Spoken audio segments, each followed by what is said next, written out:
Last month, my mom got a new job in a different town, which meant new house, new neighborhood, and yeah, new school. I was nervous on my first day, but I tried to keep a positive attitude. From day one, I became the primary target for jokes and pranks. Most kids would just make comments about my clothes or accent, which I could handle. But there was this one guy who took bullying to a whole new level. This guy was tall with a permanent smirk on his face. He quickly established himself as my personal tormentor. Every day was the same routine. He'd wait until lunch, sneak over to where we stored our lunch boxes, and steal my food. I go hungry most days, too embarrassed to tell anyone. He'd corner me after class. He would demand to know if I had completed his homework yet. When I explained that I hadn't done it because I was busy with my own assignments, he would threaten me. He would warn me in a menacing tone that I needed to complete his math and science homework by the next day, or he would make sure I regretted coming to this school. These weren't empty threats. One time, when I refused, he pushed me against the locker so hard I had a bruise for days. And the rumors he spread, he told everyone I was expelled from my last school for stealing, that I had lice, that my family was homeless. Kids started avoiding me like I had some contagious disease. After 3 weeks of this torture, I finally broke down and told my mom everything. I expected her to call the school, or maybe even consider transferring me again. Instead, she got this determined look in her eyes. She said no one treats her child like that, and that she had an idea. The next evening I watched as my mom went shopping and returned with a small container. She explained that it contained Carolina Reaper powder, one of the hottest peppers in the world. She dumped the entire container into a bag of frozen French fries, sealed it, and shook it vigorously. Then she heated them up, let them cool, and carefully placed them back in the bag. As if that wasn't enough, she dipped some gummy bears into the remaining powder. She instructed me to pack these items for lunch the next day and make sure they were visible. I was nervous but also excited. The next day I followed our usual routine. I put my lunchbox on the designated table in the pavilion and headed to the library, where I normally spent time before lunch period. But this time I had a plan. My friend, the only one I'd managed to make, agreed to help. He sat on a bench near the lunch table and had his phone ready to record. I waited anxiously in the library, pretending to read but actually watching the clock. Suddenly, I heard an agonizing scream echo through the hallway. I rushed out of the library to see my tormentor on his knees, face bright red, mouth open in a silent scream. My lunchbox was open beside him, and I could see the half-eaten gummy bears. My friend was there, phone in hand, recording everything, until the bully noticed. Despite his distress, he managed to grab my friend's phone and smash it on the ground. School staff came running. The bully was having trouble breathing. Apparently, he had asthma that was triggered by the intense spice. An ambulance arrived within 10 minutes, and he was taken away on a stretcher. The next day, I was called to the administration office. When I arrived, I saw a woman with the same smirk as the bully, screaming at our principal. She was angrily demanding to know what they had done to her son. The administrator apologetically explained that her son had eaten another student's lunch. The woman vehemently denied this possibility, shouting that her son would never do such a thing. The administrator clarified that her son had eaten someone's French fries and gummy bears, which triggered his asthma attack. The woman became even more upset, asking why anyone would do that to her angel. The administrator reiterated that her son was in the wrong for taking someone else's lunch. The woman stormed out, giving me a glare that could have melted steel. 2 weeks later, as I was walking to my bus after school, someone grabbed me by the shoulder and spun me around. It was the bully's mother. Before I could react, she punched me right in the face. She accused me of poisoning her son, calling me a little brat. A teacher witnessed the whole thing and immediately intervened. My mom was called, and she arrived like a hurricane. After learning what happened, she didn't hesitate to press charges against both the mother for assault on a minor and the son for theft and bullying. My friend also joined in, charging the mother for destroying his phone. The phone wasn't expensive, but it contained irreplaceable photos of his mother, who had passed away the previous year. The case didn't even make it to court. The evidence was overwhelming. The mother was fined $500 for assault and had to pay my friend $2,000 for the destroyed phone and lost photos. The bully never returned to our school. I heard his family moved to avoid the embarrassment. And for me, things got better. Once the other kids heard what happened, they started treating me with a new kind of respect. I'm good with that. My mom worked 2 jobs to keep a roof over our heads after dad left when I was 7. Despite our financial struggles, gaming became my escape. I saved every penny from odd jobs around the neighborhood to build my collection over the years. Those games weren't just plastic discs to me, they were portals to worlds where I could be a hero, where I had control, where my anxiety and depression couldn't follow. Speaking of which, I've dealt with severe anxiety and depression since I was 14. Therapy helps, but some days are harder than others. My little Australian cattle dog puppy has been a lifesaver. Literally. She's only 40 pounds but thinks she's a lion when it comes to protecting me. We got her as an emotional support animal, and she's been the best medicine I could ask for. So when my mom told me that her sister, my aunt from up north, was coming to visit with her 12-year-old son, I was already dreading it. I'd met the kid once before at a family reunion, and he was the definition of entitled. Still, I promised my mom I'd be on my best behavior. She rarely got to see her sister, and I didn't want to ruin it for her. The day they arrived, I was sitting on the porch with my dog when their car pulled into our driveway. Before the engine even stopped, I could hear my cousin through the rolled-down window. He was loudly announcing his hope that I would give him one of my video games, mentioning that his mom had told him I had tons of them. I felt my stomach knot up immediately. My games were my prized possessions. I'd never just give one away, especially not to someone who wouldn't appreciate their value to me. My aunt got out of the car first, approaching me with a wave. She greeted me enthusiastically, commenting on how much I'd grown since she last saw me. Before I could even respond, my cousin had bolted past both of us and into the house.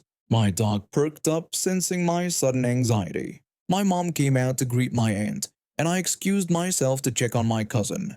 When I approached my bedroom, I heard the unmistakable sound of game cases being rummaged through. I pushed open my door to find him on his knees in front of my meticulously organized collection, cases strewn across the floor. The sight triggered an immediate panic response. My safe space was being invaded, my precious possessions manhandled by someone who had no respect for their importance to me. I shouted at him to get out of my room and to stop touching my things. My voice came out louder than I intended, but the anxiety flooding my system was overwhelming. My cousin looked up startled, then narrowed his eyes. He defiantly told me that I couldn't tell him what to do and claimed his mom had said I needed to share with him.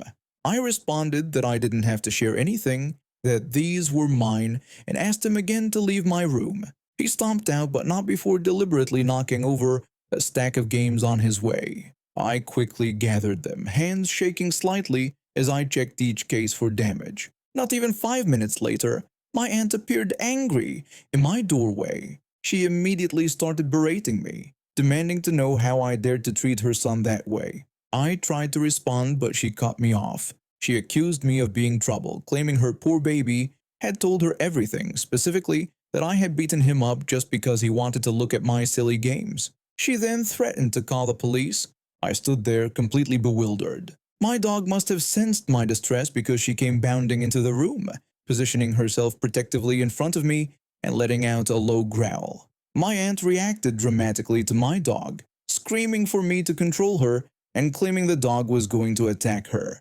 In my mind, I was thinking, oh my god, why do I exist? But I tried to stay calm. I explained that my dog wasn't threatening her but was just being protective. I also questioned her accusation about me beating up her son.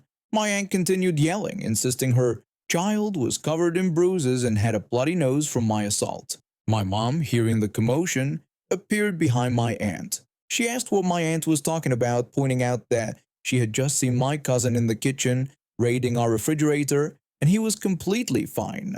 My aunt threatened again to call the police. My mom told her to go ahead, mentioning that our security camera covered the front door and hallway, which would show what really happened. This made my aunt hesitate, but only briefly. She pulled out her phone and dramatically dialed 911, all while giving me death glares.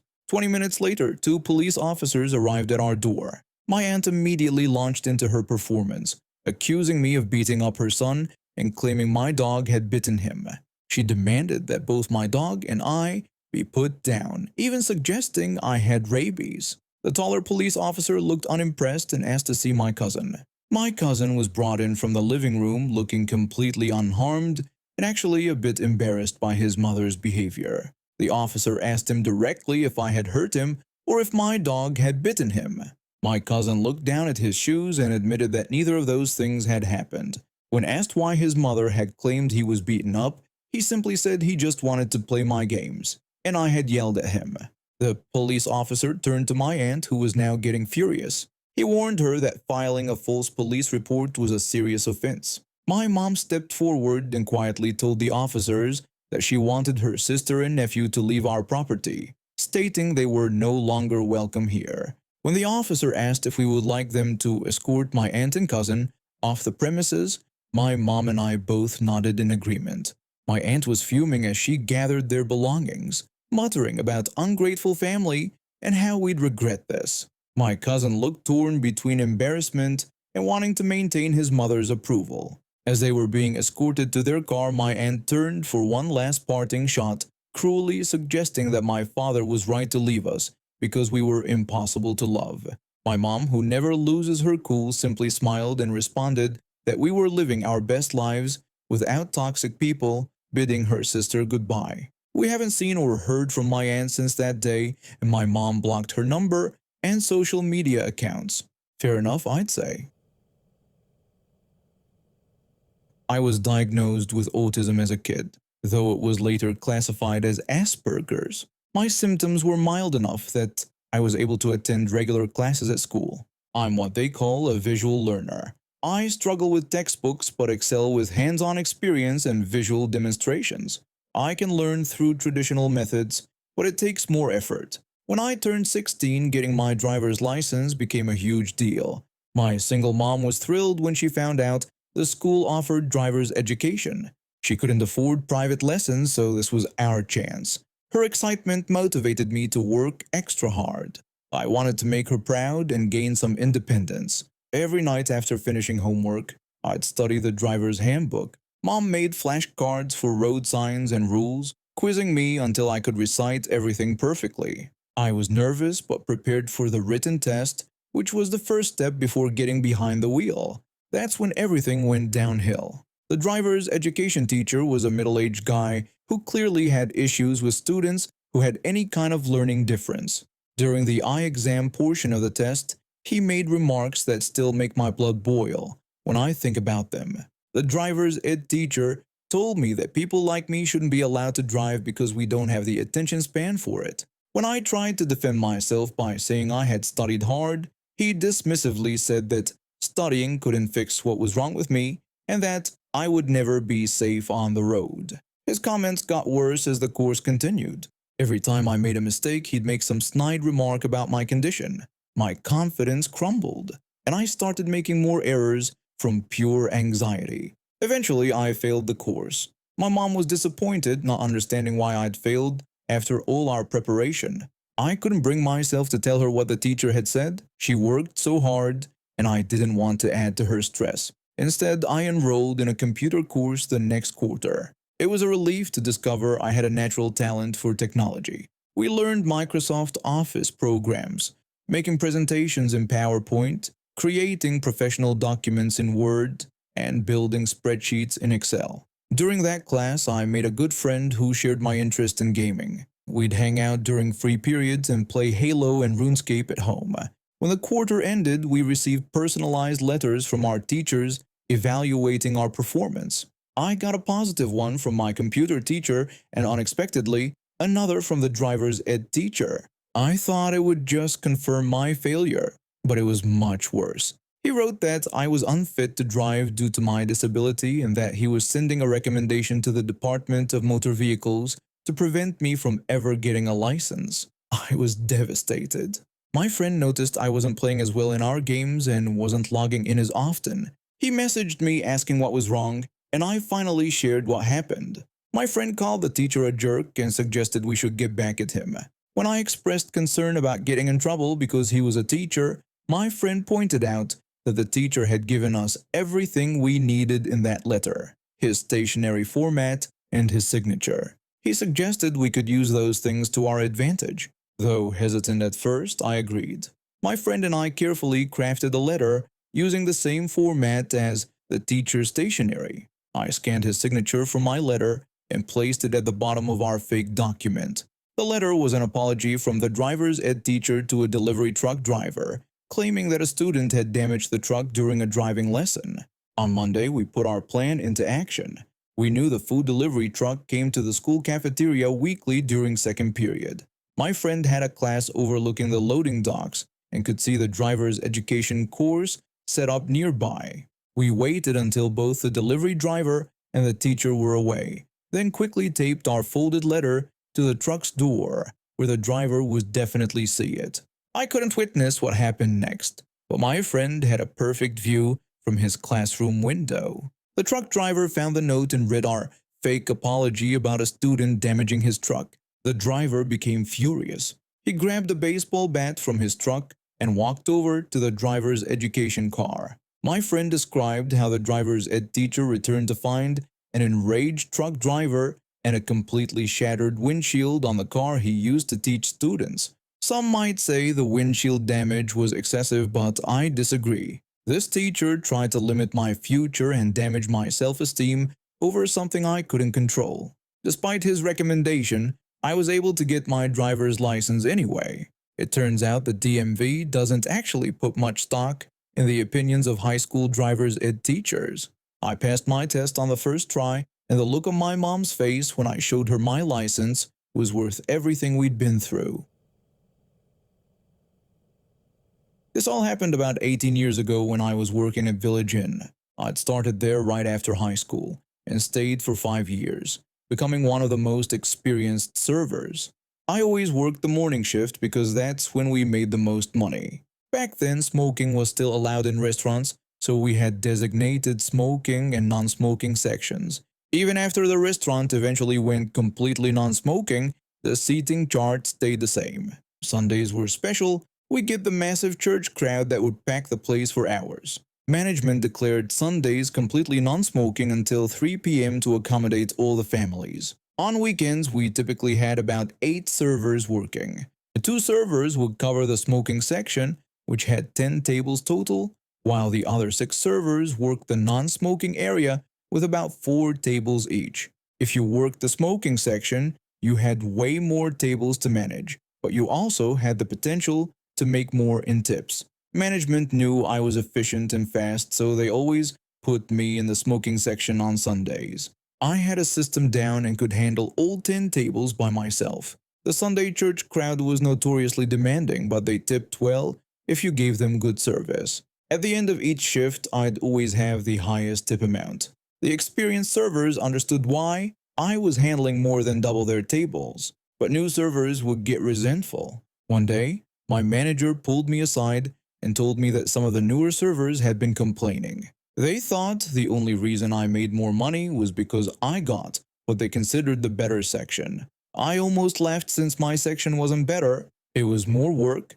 The manager suggested we let them try my section as a form of malicious compliance. So when one complainant, a server I'll call entitled who'd been there about 3 months, started making comments about tip inequality, I offered to let her take my section the following Sunday. I warned her that I wouldn't be able to help if she got overwhelmed, but she confidently said she could handle it just fine.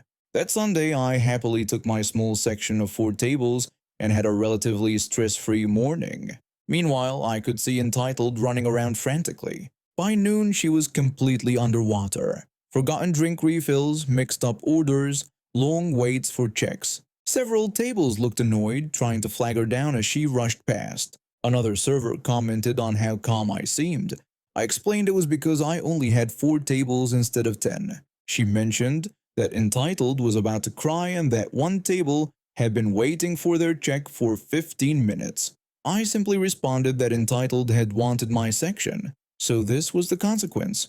By the end of the shift, Entitled looked exhausted. When we counted tips, I'd still made more money than most servers, despite having fewer tables. Quality service beats quantity every time. Entitled expressed confusion about why she had made less money than the previous week despite having more tables. I explained that the church crowd had specific expectations, and if they had to wait, they showed their dissatisfaction through their tips. She protested that she couldn't have moved any faster, and I pointed out that success wasn't just about speed, but about systems and understanding your customers. The next day, Entitled told me I could have my section back. When I asked if she was sure, she admitted it wasn't worth it because she'd made less money while working 3 times as hard. This scenario played out many times during my 5 years there. New servers would complain, try my section, crash and burn, and never question my tips again.